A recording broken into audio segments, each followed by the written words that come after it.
प्रधानमंत्री नरेंद्र मोदी की अध्यक्षता में हुई केंद्रीय कैबिनेट की बैठक में लिए गए कई अहम फैसले।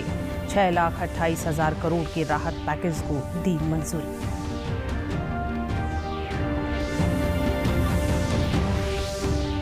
मुख्यमंत्री मनोहर लाल ने लॉन्च किया जन सहायक आपका सहायक mobile app. Single digital platform पर उपलब्ध होगी सभी सरकारी सेवाओं के बारे में आवश्यक जानकारी।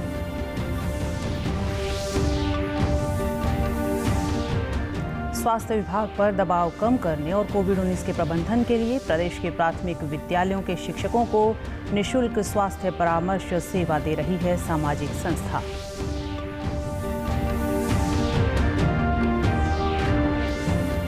और कोविड-19 नियंत्रण के लिए दादरी जिले के गोविंदपुरा ने पात्र लोगों का 100% टीकाकरण करवाकर पेश किया उदाहरण। अन्य गांव भी ले रहे हैं प्रेरणा। नमस्कार, मैं रूपा महलावत। अब समाचार विस्तार से।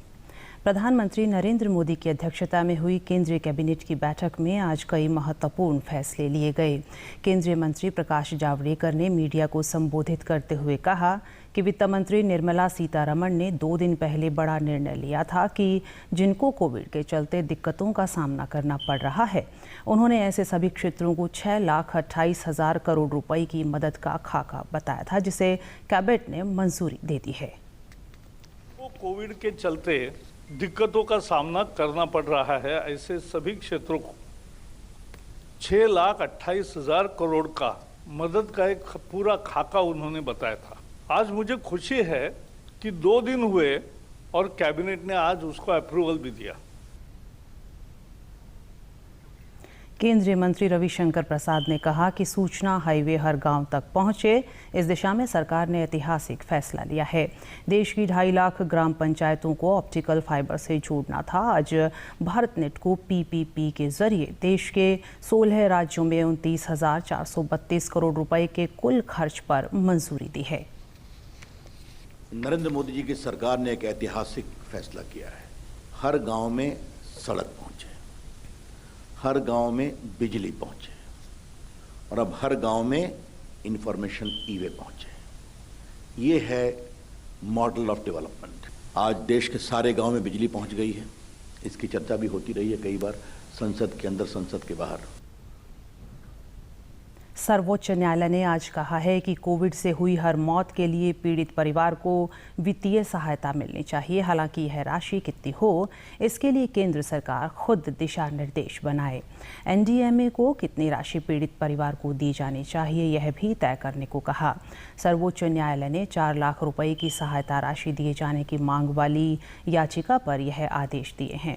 इससे पहले केंद्र सरकार ने सर्वोच्च न्यायालय में कहा था कि मामला सिर्फ पैसे का नहीं है, बल्कि संसाधनों के तर्कसंगत और विवेकपूर्ण इस्तेमाल का भी है। अगर राज्यों को हर मृत्यु के लिए 4 लाख रुपए के भुगतान का निर्देश दिया गया तो उनका आपदा प्रबंधन फंड खत्म हो जाएगा।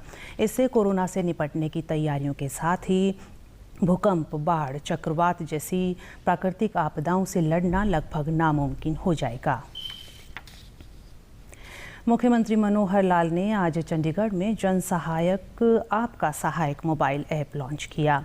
इस अवसर पर प्रेस वार्ता में उन्होंने कहा कि ऐप सिंगल डिजिटल प्लेटफॉर्म पर होगा, जिसमें विभिन्न सरकारी सेवाओं, आपातकालीन हेल्पलाइन और अन्य सूचनाओं के बारे में आवश्यक जानकारी उपलब्ध होगी। उन्होंने कहा कि निविदाएं, बिल भुगतान, यात्रा नौकरियां, खेल आधारभूत संरचना और कौशल विकास समेत अन्य सेवाओं की जानकारी भी इस एप्लीकेशन के जरिए आसानी से प्राप्त की जा सकती है। हमारे अपने मन में आई हुई जो सुझाव हैं, कुछ डिमांड्स हैं, कोई भी बात जो रखनी होगी, तो इस गेटवे ऑफ हरियाणा यानी जन सहायक के माध्यम से, आईटी गेटवे कह सकते हैं, तो एक इसमें जाने के बाद हमको हर चीज़ प्रॉपर स्थान के ऊपर मिलेगी।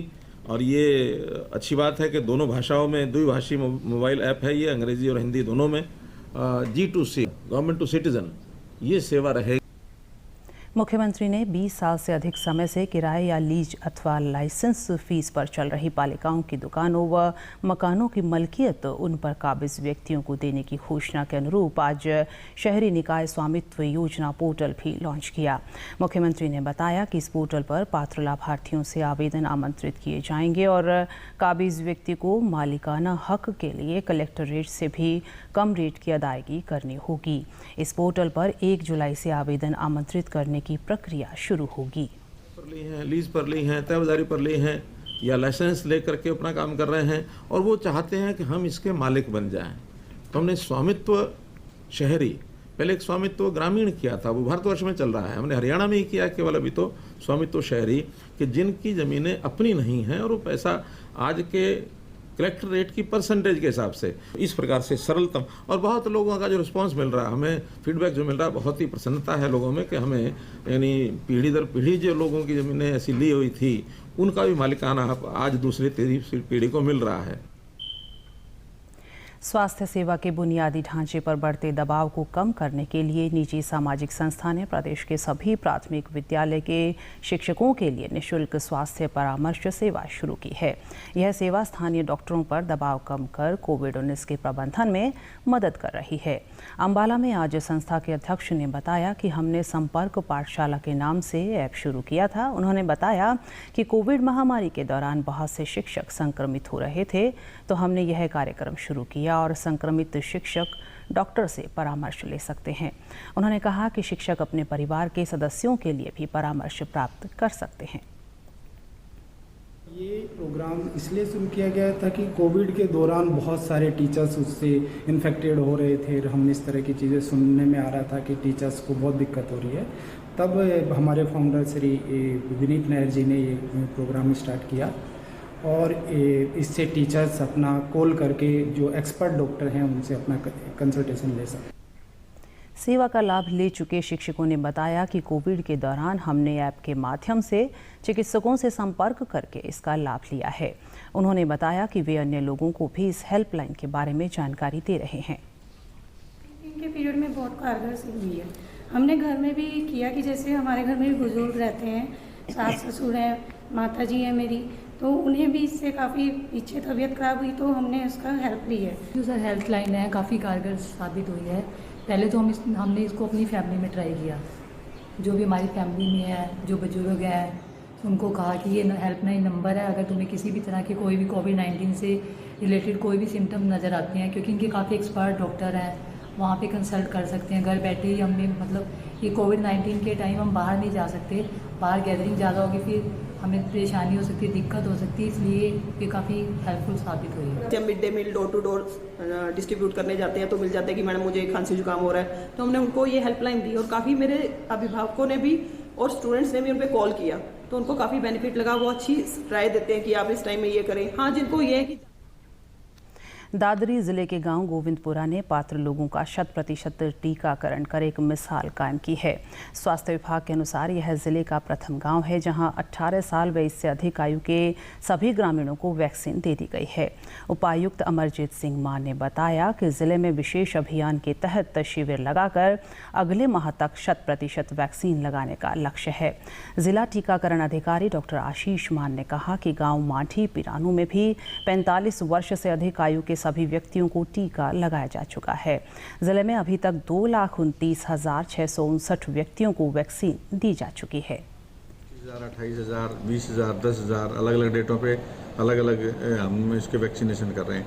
हम शनिवार को एक कैंप लगाएंगे खातीवास में, वहाँ जो ना वैक्सीनेशन का पूरा जोर देंगे। हम कोशिश कर रहे हैं जहाँ PHC CHC नहीं है वहाँ भी कैंप लगा के वैक्सीनेशन बढ़ाएं ताकि थर्ड वेव से बचा जा सके। जिला चरखी दादरी में कोविड वैक्सीनेशन का जो कार्य है वो प्रगति पे है, बहुत अच्छे से सफलतापूर्वक चल रहा है और हमने काफ़ी प्रतिशत जो है कोविड वैक्सीनेशन जो है इसमें हमने पूरा भी कर लिया है। हेल्थ केयर वर्कर्स की बात करी जाए तो 98% हम कोविड वैक्सीनेशन का कार्य कर चुके हैं। फ्रंटलाइन वर्कर्स में 93% कर चुके हैं। वह 45 व 60 वर्ष से ऊपर भी हम लगभग 86-87% जो है कार्य पूरा कर चुके हैं और 18 वर्ष से ऊपर की जितने भी युवा हैं उन सब का भी बहुत ही अच्छे से तीव्र गति से वैक्सीनेशन चल रहा है। मेरे गांव के सभी ग्रामीणों ने मिलकर एक फैसला लिया था कि हमें कोरोना को मात देनी है मेडिकल टीम के और प्रशासन के सहयोग से हमारे पूरे गांव ने 100% वैक्सीनेशन हो गया है।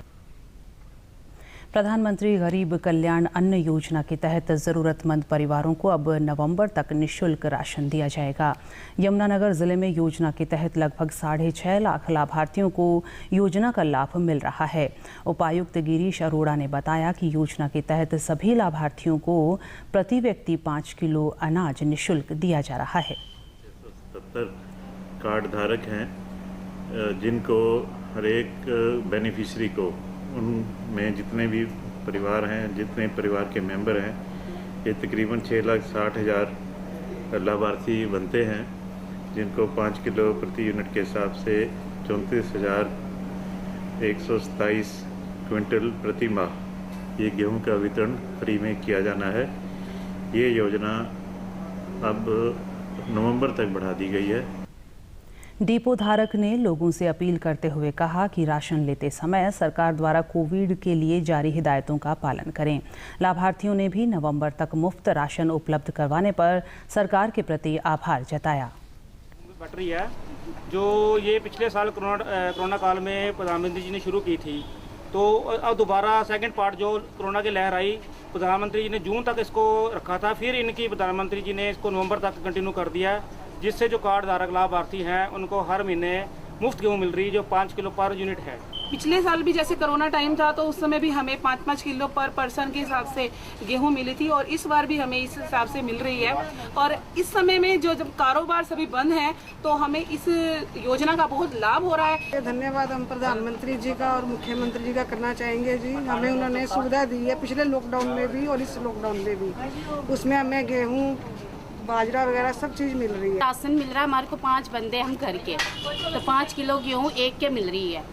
अच्छा, उससे क्या है कि हमारे को फ़ायदा काफ़ी है, उससे हमारे को लॉकडाउन में बहुत ही मतलब हेल्प मिली है इस चीज़ की। ये जो कोरोना काल में वैसी कई बीमारियां चली हुई हैं, जो उसके बीच में सरकार ने हमें बड़ी राहत दी है, गेहूँ दे करके, आटा दे करके, तो हम ये सरकार का बहुत धन्यवाद करते हैं। डीडी न्यूज़ हरियाणा पर देश और प्रदेश से जुड़ी खबरों को विस्तार से जानने के लिए आप हमारे साथ फेसबुक, ट्विटर और यूट्यूब के माध्यम से भी जुड़ सकते हैं। हमसे जुड़ने के लिए आप हमारे सोशल मीडिया हैंडल को भी फॉलो कर सकते हैं। अब आप अपने मोबाइल फ़ोन से QR कोड स्कैन कर हमारे यूट्यूब चैनल पर सीधे पहुंच सकते हैं।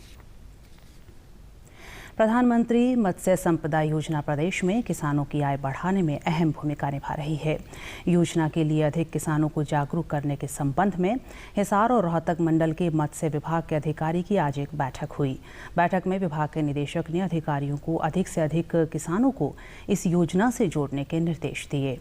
उन्होंने बताया कि मत्स्य उत्पादन में प्रति हेक्टेयर में देश भर में हरियाणा का दूसरा स्थान है। इस योजना के अंतर्गत किसानों को मत्स्य पालन के लिए अनुदान दिया जाता है। एक्वाकल्चर सिस्टम हमने 34 पिछले साल लगाए हैं।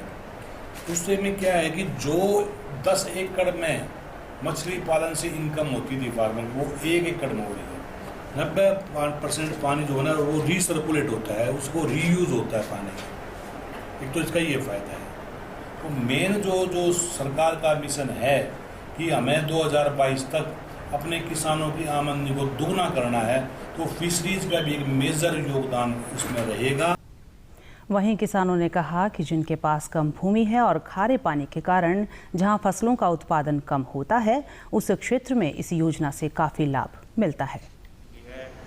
मछली उत्पादन करना चाहिए, सरकार इसमें ज़्यादा से ज़्यादा सब्सिडी दे रही है। तो सरकार की तरफ से मछली पालन की कई स्कीमें आ रही हैं, तो छोटे जमींदारों को बहुत फायदा है और मछली पालन करना चाहिए अपनी आमदनी बढ़ाने के लिए। खारा पानी है, खारा पानी में झींगा मछली कामयाब है और में तो पहले टोटा मरिया कर दे, ये हमारा फायदा बहुत ज़्यादा हो रहा है। बहुत आप तो यार रहे थे वहाँ कि किसान भाइयों अपने इसको अपना लो और अपना टोटा खोलो। और अंत में इस बुलेटिन के मुख्य समाचार एक बार फिर। प्रधानमंत्री नरेंद्र मोदी की अध्यक्षता में हुई केंद्रीय कैबिनेट की बैठक में लिए गए कई अहम फैसले। 6,28,000 करोड़ के राहत पैकेज को दी मंजूरी।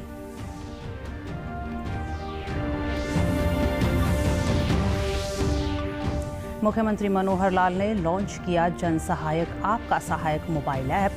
सिंगल डिजिटल प्लेटफॉर्म पर उपलब्ध होगी सभी सरकारी सेवाओं के बारे में आवश्यक जानकारी।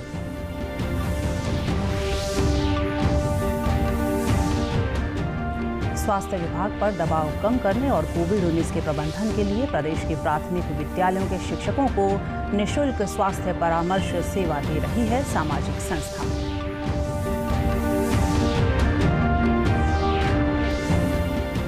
और कोविड-19 नियंत्रण के लिए दादरी जिले के गोविंदपुरा ने पात्र लोगों का 100% टीकाकरण करवाकर पेश किया उदाहरण। अन्य गांव भी ले रहे हैं प्रेरणा।